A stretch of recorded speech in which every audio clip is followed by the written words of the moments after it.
सुंदरवन एक ऐसा जंगल जहाँ प्रकृति खुद मुस्कुराती थी। फूलों की खुशबू, पेड़ों की हरियाली और नदियों की शीतल धारा, सब कुछ था वहाँ। जंगल के सभी जानवर मिलजुल कर हंसते खेलते थे। पर इस जंगल का एक अनमोल हिस्सा थी, एक छोटी सी अनाथ चिड़िया चुन्नू। चुन्नू की माँ जंगल की रक्षक थी। कहते हैं उसने इंसानों से जंगल को बचाते हुए अपनी जान दे दी। माँ तो चली गई, लेकिन चुन्नू को उसका साथ हमेशा महसूस होता था। वो अक्सर आसमान की तरफ देखकर उससे बातें किया करती थी। उसी जंगल में एक और अनाथ रहता था, एक शरारती पर सच्चा दोस्त, गप्पू बंदर का बच्चा। चुन्नू और गप्पू बचपन के दोस्त थे। हर दिन मिलके जंगल की सैर, फूलों से खेलना, नदी में छलांग लगाना, एक खुशनुमा दुनिया थी उनकी। लेकिन एक दिन सब कुछ बदल गया। जंगल में कुछ इंसान घुस आए और जंगल के पेड़ काटने लगे। हर तरफ से पेड़ गिरने चाहिए। पेड़ों को कटता देख चुन्नू घबरा गया और इंसानों को रोकने के लिए दूसरे जानवरों से कहा, पर किसी ने उसकी बात पर ध्यान नहीं दिया। ये जंगल हमारा घर है, हमें इसे बचाना होगा। अरे चुन्नू, कुछ पेड़ कट जाएंगे तो क्या फर्क पड़ेगा? जंगल तो अब भी बड़ा है। थोड़े से पेड़ के लिए इंसानों से दुश्मनी क्यों मोल लेना? लेकिन फर्क पड़ा, और बहुत बड़ा पड़ा। जंगल का संतुलन बिगड़ गया। नदियां सूख गईं, बारिश बंद हो गई, फल कम होने लगे और जानवर एक दूसरे के दुश्मन बन गए और आपस में ही लड़ने लगे। जानवर खाना, पानी, घर, हर चीज के लिए आपस में लड़ने लगे। जंगल की ये दुर्दशा देखकर चुन्नू बहुत दुखी था। उस रात वो अपनी माँ से आसमान में देख बातें कर रहा था। माँ, मैंने सबको समझाया पर किसी ने मेरी नहीं सुनी। सब कुछ खत्म हो रहा है। उसी रात चुन्नू के सपने में उसकी माँ आई। चुन्नू, शेर की गुफा में एक जादुई आम की गुठली है। अगर तुम उसे धरती में लगाओगे तो सब कुछ ठीक हो सकता है। अगली सुबह चुन्नू ने सबको बताया, पर सबने उसका मजाक उड़ा दिया। हा हा, क्या चुन्नू जादुई गुठली? तुम सपने में रहना छोड़ दो। किसी ने चुन्नू की बात का भरोसा नहीं किया, सिवाय गप्पू के। चुन्नू, मैं तुम पे विश्वास करता हूँ। चलते हैं। हम दोनों मिलकर जंगल को बचाएंगे। दोनों चले शेर की गुफा की तरफ। शेर से टक्कर लेना मतलब मौत को बुलाना। पर गप्पू ने योजना बनाई। मैं शेर सिंह का ध्यान भटकाता हूँ, तब तक तुम गुठली ले आना। चुन्नू को ये योजना पसंद आई और फिर गप्पू ने अपना काम शुरू किया और गुफा के बाहर जाकर जोर जोर से चिल्लाने लगा। शेर सिंह, बाहर आ, तेरा सामना करने आया हूँ। तुम्हें हराकर तुम्हारे गुफा में कब्जा करने आया हूँ। गप्पू की ललकार सुन शेर गुफा से बाहर आया। तुम्हारी इतनी हिम्मत कि तुम मुझे ललकार रहे हो, लगता है जान प्यारी नहीं है। वो तो देखा जाएगा।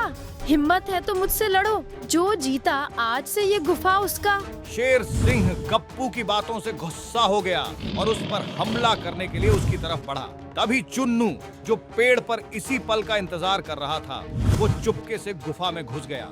चुन्नू ने अंदर जाकर इधर उधर खोजा और गुफा की छत पर उसे कुछ चमकता हुआ दिखाई दिया। वो उसके पास गया तो देखा कि वो एक आम की गुठली थी। मतलब माँ सच में मेरे सपने में आई थी। ये जादुई गुठली सच में है। इधर गप्पू शेर सिंह को अपनी ओर आते देख पेड़ में चढ़ गया और पीछे चुन्नू जादुई गुठली लेकर बाहर आ गया और दोनों वहाँ से भाग गए। शेर सिंह, आज रहने दो, मैं बाद में आऊंगा। तब तक गुफा तुम्हारी। हा हा हा। दोनों वहाँ से भाग गए और जंगल के खाली हिस्से में दोनों ने जमीन खोदी और गुठली को लगाया और तुरंत वहाँ एक पेड़ उग आया जिसमें ढेर सारे आम लग गए। कुछ आम जमीन पर गिरे और उनसे और पेड़ उगने लगे। जंगल बच सकता है। जंगल के जानवरों ने नए पेड़ देख खुश हो गए। उन्हें पेड़ों की अहमियत समझ में आ गई थी। सबको लगने लगा कि अब जंगल में सब ठीक हो जाएगा। सभी खुश थे और पेड़ के गिरे हुए आम जमीन में लगाने लगे, जिससे से ज्यादा पेड़ जंगल में उग सके। लेकिन एक दिन गाड़ियों की आवाज वापस आई। इंसान लौट आए। ये पेड़, ये हमारी नजरों से कैसे बच गए? चलो काट लो इन्हें भी। रुको, मैं तुम्हें ये पेड़ नहीं काटने दूंगा। सामने से हट जा चिड़िया, वरना अंजाम अच्छा नहीं होगा। पहले भी एक बार एक चिड़िया ने मुझे रोकने की कोशिश की थी, पर बेचारी को जान से हाथ धोना पड़ा। कहीं तुम्हारे साथ भी ऐसा ही ना हो। ये सुन चुन्नू समझ गया कि उसकी माँ को इन्हीं इंसानों ने मारा था। वो गुस्से से लाल हो गया। मतलब तुमने ही मेरी माँ को मारा? मैं तुम्हें नहीं छोड़ूंगा। चुन्नू ने उड़ते हुए इंसानों पर हमला बोल दिया। गप्पू भी उसका साथ देने लगा। इंसान चुन्नू को पकड़ना चाहते तो चुन्नू उड़ जाता और इंसान आपस में ही टकरा जाते। गप्पू पेड़ से उछल उछल के उन पर वार करने लगा। उनका मालिक ये देख गुस्सा हो गया और एक जाल लेकर चुन्नू और गप्पू के ऊपर फेंका। में दोनों कैद हो गए। अब कोई नहीं बचा सकता तुम दोनों को। काट दो सब पेड़। इंसान पेड़ को काटने के लिए आगे बढ़ने लगे। उधर जंगल के कुछ जानवर छुप के ये सब देख रहे थे। चुन्नू और गप्पू को कैद और इंसानों को पेड़ की तरफ बढ़ते देख भेड़िए ने कहा, अब भी नहीं जागे तो सब खत्म हो जाएगा। एक छोटी सी चिड़िया और बंदर हमारे लिए लड़ रहे हैं और हम चुप हैं। हम एक बार फिर से अपना जंगल नहीं खो सकते। इंसानों को भगाना होगा, चुन्नू को बचाना होगा। जंगल के जानवर इस बार एक हो गए थे।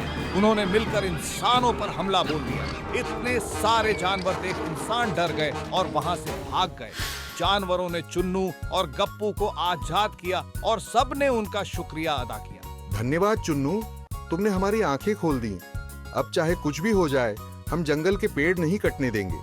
कुछ ही सालों में जंगल वापस हरा भरा हो गया। नदियां फिर से बहने लगी, फल लगने लगे और जंगल में एक बार फिर से खुशी छा गई। माँ, हमने जंगल बचा लिया।